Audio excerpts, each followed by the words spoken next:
All right, FightHype.com here with the man who is IBF lightweight champion of the world, Mickey Bey. Mickey, man, what's going on? Man, yeah, I know you're still active, but you're working with a lot of young guys right now, isn't that right? Yeah, you know, I'm passing that science down to the next generation.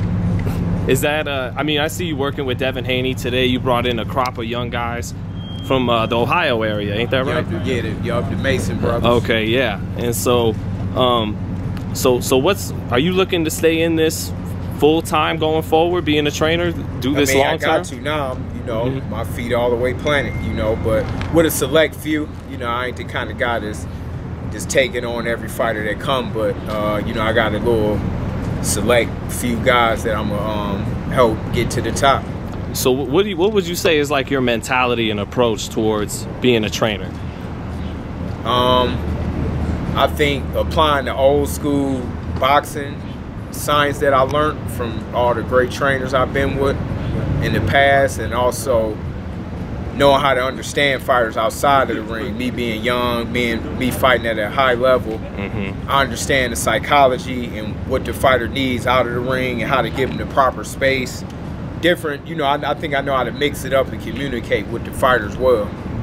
And you know, I know coming from Michigan, that's like, it's a place that just preaches skill in boxing. You know, yeah, I'm from Cleveland, but it's my door. fault. So I actually lived in Michigan too, but it's right there. So definitely, man, that area we from got teachers the teachings. We're just in Midwest. The teachings from our area probably got 80–90% of the greatest fighters ever. It's facts. You know, all of the Eddie Futches, Bill Millers, Floyd, the Mayweathers, Dale Williams, all the greats. Most come from that area, so I was blessed to work with all of those, with the Mayweathers, Emmanuel Stewart, and a lot of the old school guys that got those teachings. You know, I'm just blessed that they passed it on to me, and I'm able to implement it. Because I've heard some of those guys you're talking about, you know, old school, real sages, guys that just are masters of knowing boxing.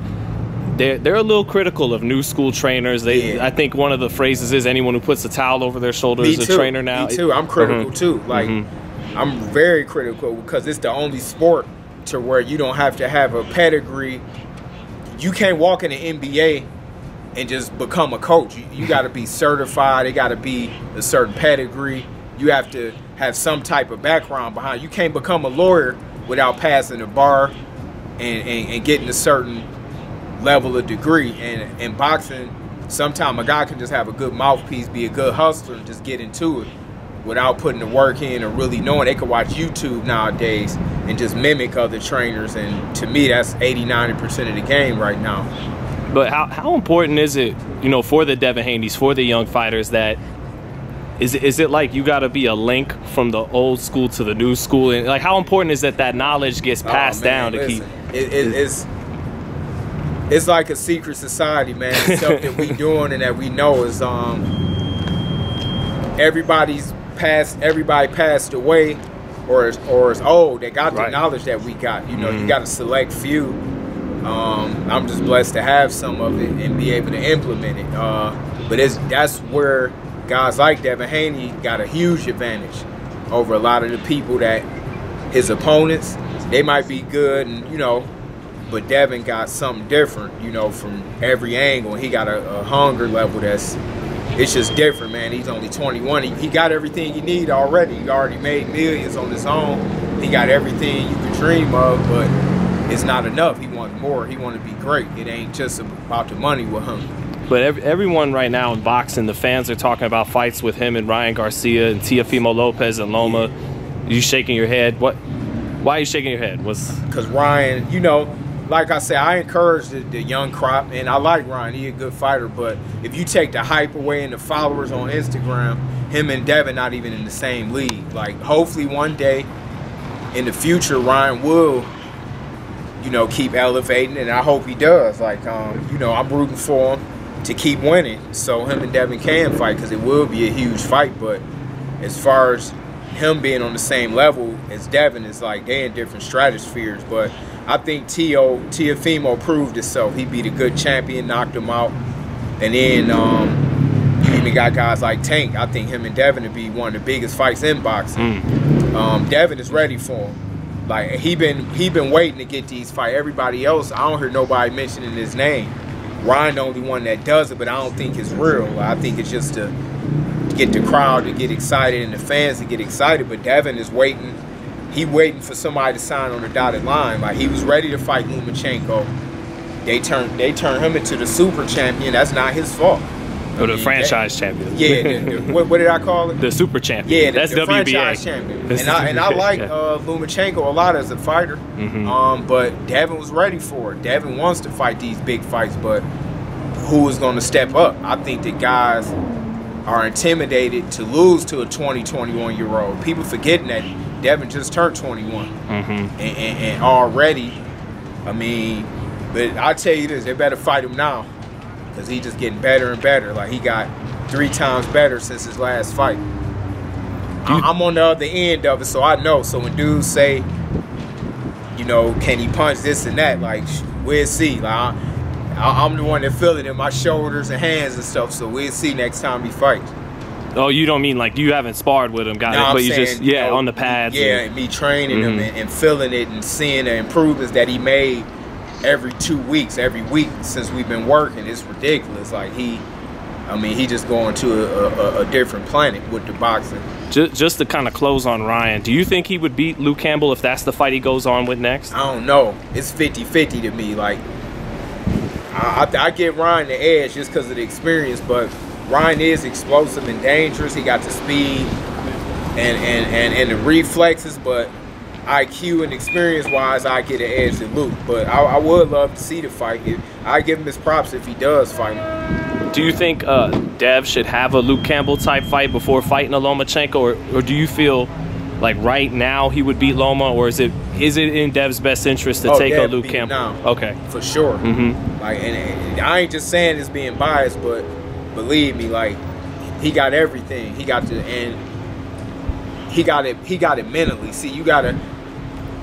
This is no stage that's too big for him. Like, he just one of them guys that's born for it. So I think that if they fought, man, he gonna step up to the plate and surprise Lomachenko to where Lomachenko will be surprised what he brings. We already know what Lomachenko got, and he got a lot. But the thing is people don't understand everything that Devin has and what he still haven't been able to show. Like, since he fought, he got a lot better. Well, like science-wise, you know, just bringing out the technical stuff. What is it, style-wise? What would he have for Loma that would get him the victory? I put it. I ain't gonna say the game plan, which we do have. Secret society stuff. And it'll work for sure. Like, it'll work like 100%. But he can match him and beat him at everything.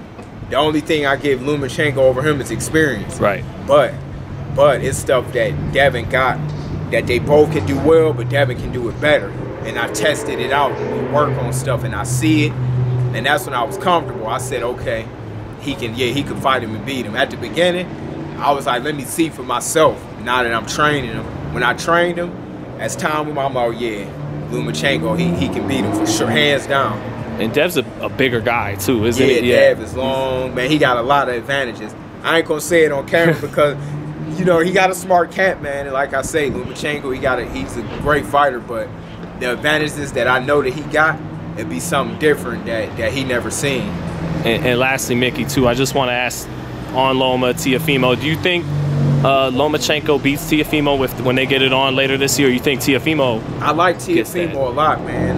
But yeah, I give Lomachenko the edge. But man, he got a puncher's chance. But it's hard to hit Lomachenko really clean. You can't, you know, you gotta have something different. And some of the secrets that I'm saying that Devin got is what to land on. Well, Teofimo's athletic though too, right? He don't just got power. You can't just load up with 1 or 2 shots and expect to catch. If you hit Lomachenko with one of them, it's gonna be hard to land again. You gotta have a lot more. But at the same time, he is a younger, hungrier guy. So if he does hurt him, like Linares hurt him, I think that if that happened, yeah, I think Lomachenko, Teo could probably finish him, but I don't really see it happening. Like, I see Lomachenko winning the decision, but you know, I think if Teofimo come on the right night and do the right things, he could pull an upset off. But you know, if I had to pick, yeah, I'd say Lomachenko because of the experience. But you know what, man? I just gotta ask one more though, just because you did see Tank up close and Dev up close. Like, who's more talented? Who's just? Give us a breakdown. What's the difference between them two? Because I imagine they got so much talent that it's not a whole lot between them. But see, to me, now this is the fight everybody should be talking about. I don't see why they not. Yeah. Come on, man. Tank it would make a lot of money too. Oh, that'd be huge.